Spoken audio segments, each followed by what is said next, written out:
Hello and welcome home to my kitchen. In this episode, we are going to be making Jared's favorite recipe, baked sweet and sour chicken. We love to go to Szechuan Open Kitchen here in Gresham for our Chinese takeout, but if we were to feed our entire family, we would need to purchase 5 orders of sweet and sour chicken, and at $10 a pop, that would come to about $50. So it's much more economical to just make it here at home. For this recipe, you are going to need chicken breasts, and then we will dredge it in cornstarch and egg for the breading. And our sauce is going to be made out of sugar, soy sauce, ketchup, apple cider vinegar, and some garlic powder.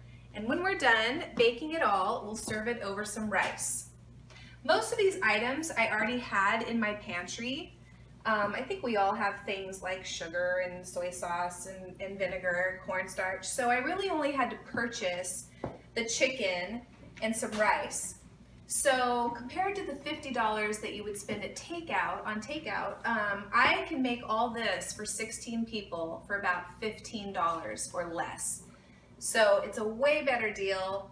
You're gonna save a lot of money, and according to Jared, it tastes better than Szechuan. So let's get started. So the first thing we want to do is fry up our chicken chunks. And oil temperature is really important. If we don't have the oil hot enough, then our breading is going to be soggy. But if our oil is too high, it's going to cook too quickly and it'll burn. You'll have pieces of the breading fall off in the pan and it'll become smoky. So it's really important to get the right temperature, and really, to me, the best way is just give it a little test. You just dip a little bit in, and I don't know, it's kind of trial and error, but you definitely want it hot enough to fry. It's better to err on the side of too hot than not hot enough. Soggy breading is the worst. Also, you want your oil deep enough so that your chicken chunks are not submerged in the oil, but at least a quarter of the way covering the chicken pieces. We are not going to cook the chicken in the oil. The cooking is going to be done in the oven. We are simply creating a nice brown breading. So we're going to fry them up fast, scoop them out with a slotted spoon, transfer them to a baking dish, and we'll finish the cooking in the oven. So we're ready to make the breading. I'm gonna let you in on a little secret for the perfect breading. It's called double dipping. And what you wanna do is take a chicken chunk, you're gonna dredge it in the cornstarch, dredge it in the egg mixture, and then back into the cornstarch. So we have a double coating, and this is going to create that nice puffy breading that we think about, that we know when we think about sweet and sour chicken. So, you know, this is kind of a labor-intensive recipe, particularly for our family when I'm sitting here frying up 5 pounds of chicken. It does take me a while. If we were a family of 4, probably wouldn't be such a big deal. It's kind of one of those recipes you want to save for a night that you have plenty of time.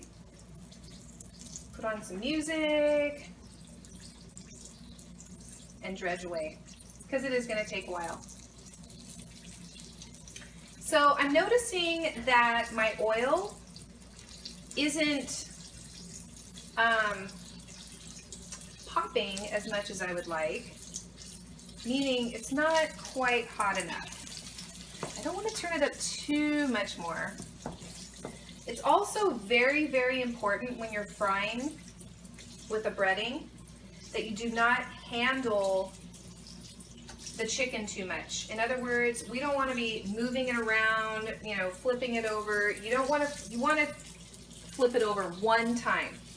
The breading's pretty fragile, and like I said earlier, if you start having pieces of the breading break off, they're gonna burn. and it will add a burnt, smoky flavor to your meat. So there's no way that I'm going to be able to get all this dredged and in the pan to cook at once. So while I'm dredging and adding new pieces, I'm going to be having to flip other pieces.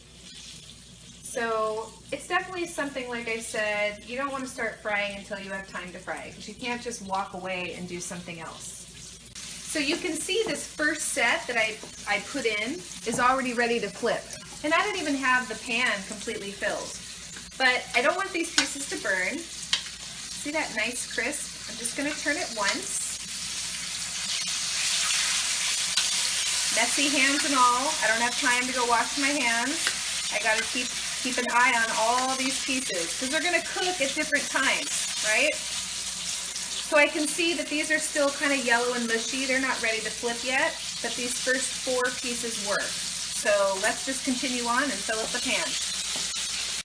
So these first 4 pieces that we already flipped are ready to be transferred. See that nice crispy coating? We're just going to take these out, transfer them to a baking dish.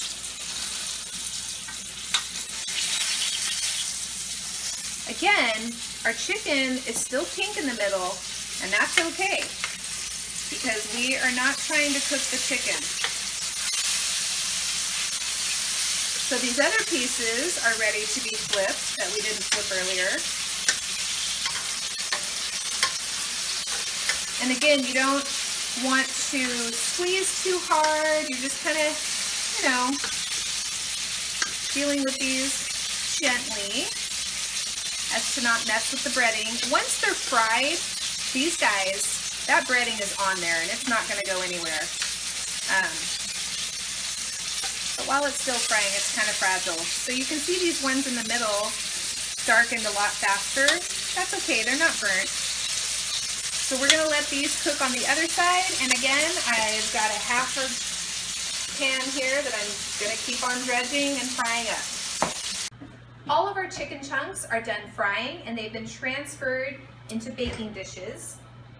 You know, a lot of times frying gets a bad rap, but really if you take the chicken pieces out with this slotted spoon, most of the oil is left in the pan. This is not an oily breading by any means. In fact, it's nice and crispy, nice and golden.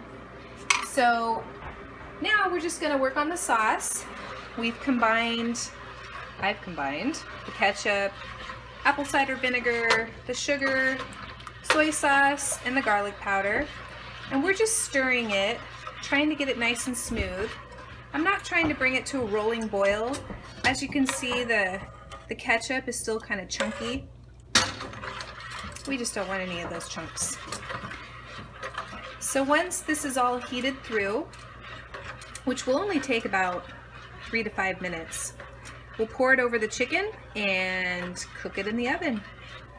Our sauce is heated through.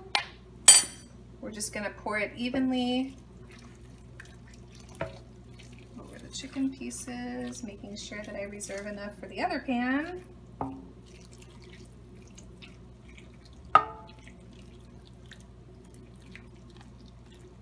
Try to cover every piece. You'll have a lot of reserve too, so as people serve themselves, they can cover their chicken, cover their rice with the extra sauce. So here we have it. Now we are going to transfer it to the oven. Our oven is set as about 350, 375. I like to put my oven on convection bake. It takes about 10 minutes off the cooking time. The original recipe called for an hour, but I find if everything's nice and hot, if it hasn't been sitting out, 45 minutes will do the job plenty. So we've set the timer for 45 minutes. When the timer reaches about 30 minutes left, I'm going to start the rice and the green beans. And that way, everything will be done on time at once. We have about 18 minutes left on the timer. Our rice just started to simmer. The olive oil is heating up for the green beans. Shall we take a peek?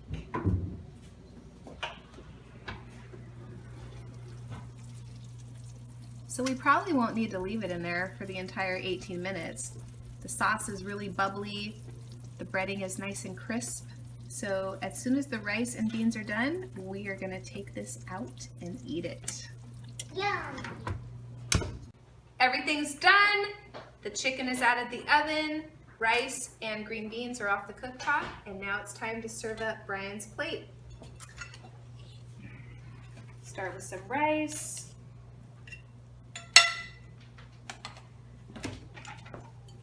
So we have our chicken chunks. I make my chunks a lot bigger than the restaurant because it cuts the frying time in half. We have plenty of sauce to put over our rice and our chicken.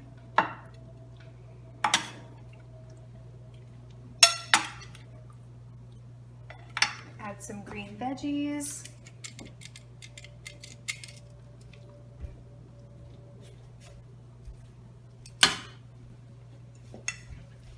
And now it's your turn.